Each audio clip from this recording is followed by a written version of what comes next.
When I was in school, our math teacher was a man named Mr. Stigson. He was quite young, and the girls in my class thought he was handsome at first.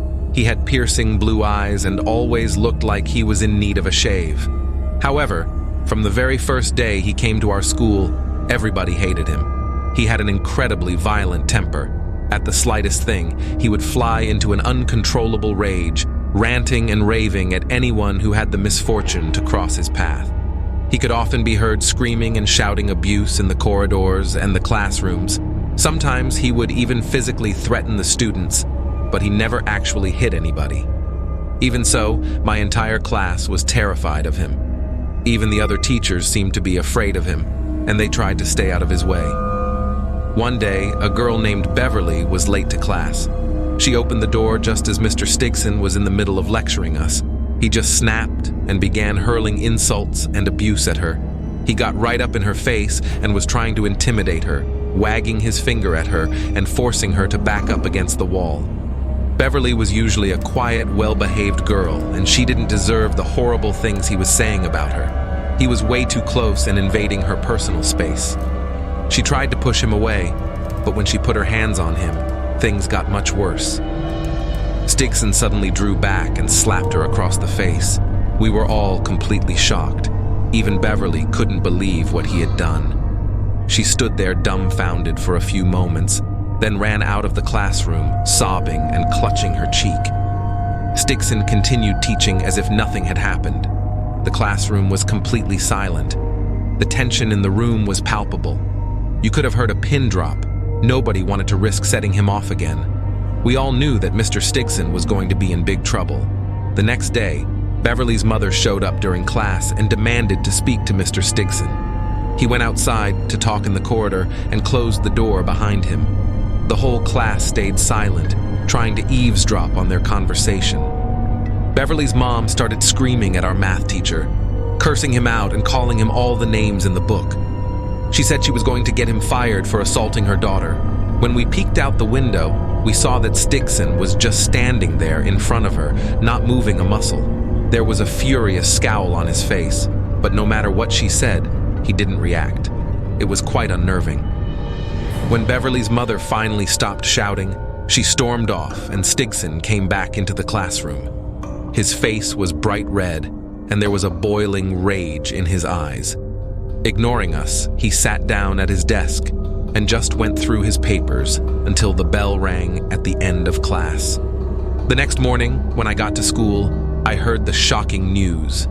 When Beverly and her mother had been driving home the day before, they had been involved in an accident. Their car crashed into a telephone pole. The mother was killed on impact, and Beverly was in a coma. I was horrified. Some of my classmates were crying. Others just sat at their desks in stunned silence. Everyone was devastated. Everyone, that is, except Mr. Stigson. He spent the entire day with a huge grin on his face. I had never seen him so happy. It was as if he was delighted by their misfortune. I never imagined the truth. A few weeks passed and gradually everything went back to normal. One day, during math class, a cell phone went off. Mr. Stigson went crazy and started running around the classroom, demanding to know whose phone was ringing. When he eventually found the source of the disturbance, he grabbed a boy named Jared by the throat and pulled him out of his seat. He dug through Jared's pockets until he found the cell phone and confiscated it. After class, when Jared went up to get his phone back, Stigson refused to give it to him. Instead, he locked it in his briefcase. Jared was furious, and as we walked home together, I came up a plan. The next day, when class was ending, I distracted Mr. Stigson by asking stupid questions about a simple maths problem, while Jared went through the unattended briefcase and stole his phone back.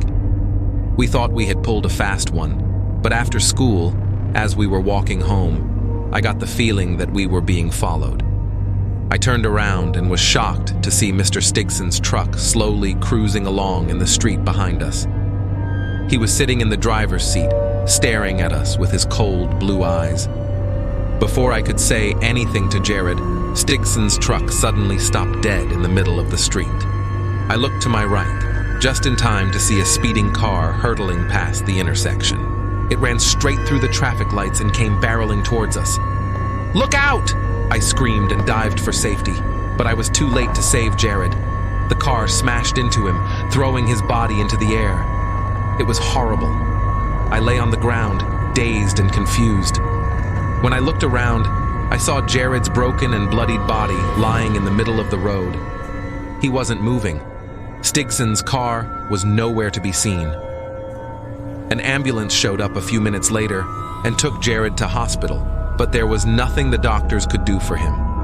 An hour later, he was dead. It was a few days before I was felt well enough to return to school. Witnessing the accident was incredibly traumatic. In maths class, Stigson just glared at me, never saying a word. He never mentioned anything about the accident or Jared's death. However, he did have a sly smile on his face. One evening, I got a call from Beverly, which really surprised me.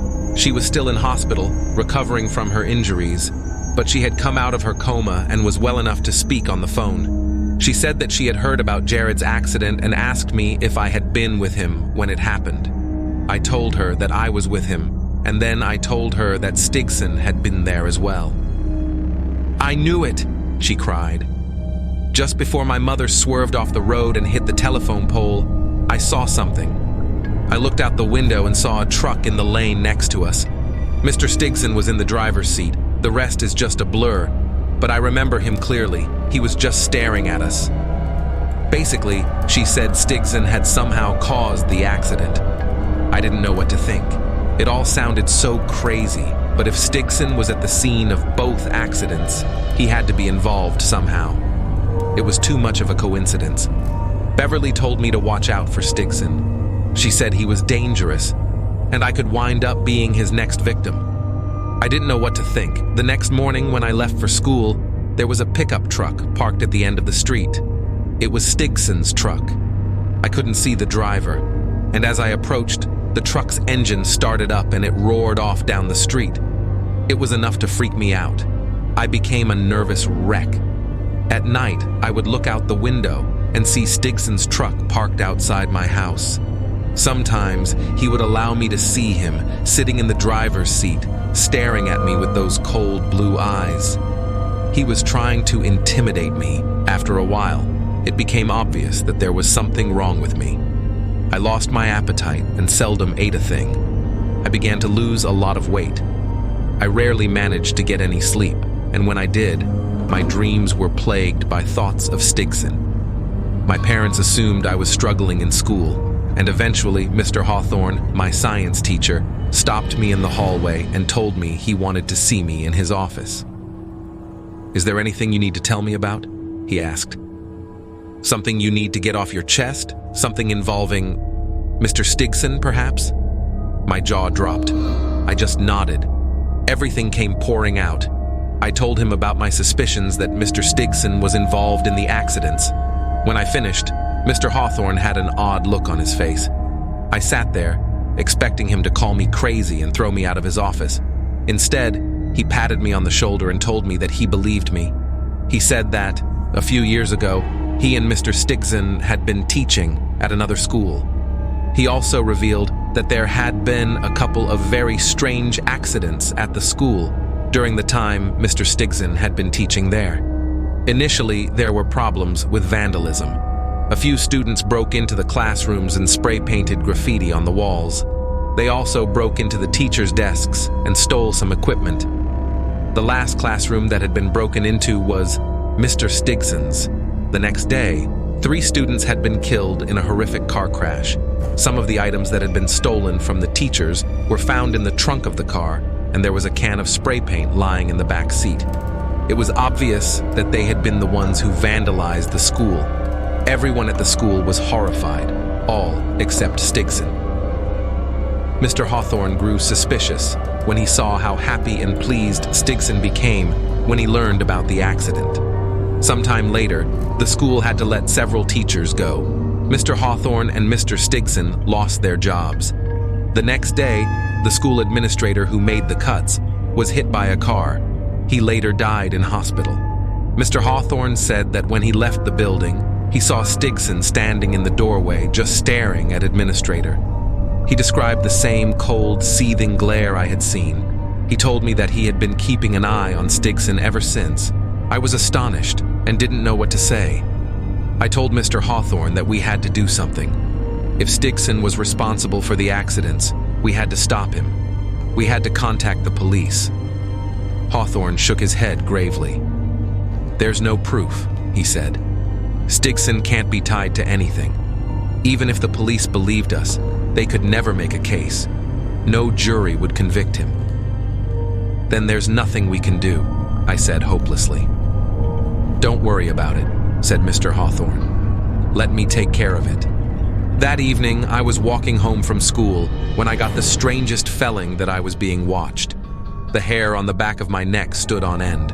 I looked around and saw Mr. Stigson's pickup truck. It was parked on the other side of the street, and he was standing right in front of it. A chill ran down my spine. His face was twisted in rage, and he was staring at me intently, his eyes cold and filled with malice. The next thing I knew, I felt a squeezing sensation around my neck. He was choking me. I couldn't breathe. My lungs were fighting for air. I was terrified and started clutching at my throat. I was beginning to black out. I was going to die. Then I heard a terrible sound. It was a deafening screech, followed by the crunch of metal on metal. The squeezing sensation around my neck stopped, and I could breathe again. When I finally managed to sit up, I saw what had happened. A car had crashed straight into the pickup. Stigson was crushed between the two vehicles. The top half of his mangled body was lying across the hood of the car in a pool of blood. He was dead. His corpse had been so crushed that his guts were forced out through his mouth. It was a sickening sight to behold. The car door opened and a figure stumbled out. He had survived the crash, but he was badly injured. He fell to his knees in the middle of the street. I ran over to help, and when I saw his face, I stopped in my tracks. It was Mr. Hawthorne.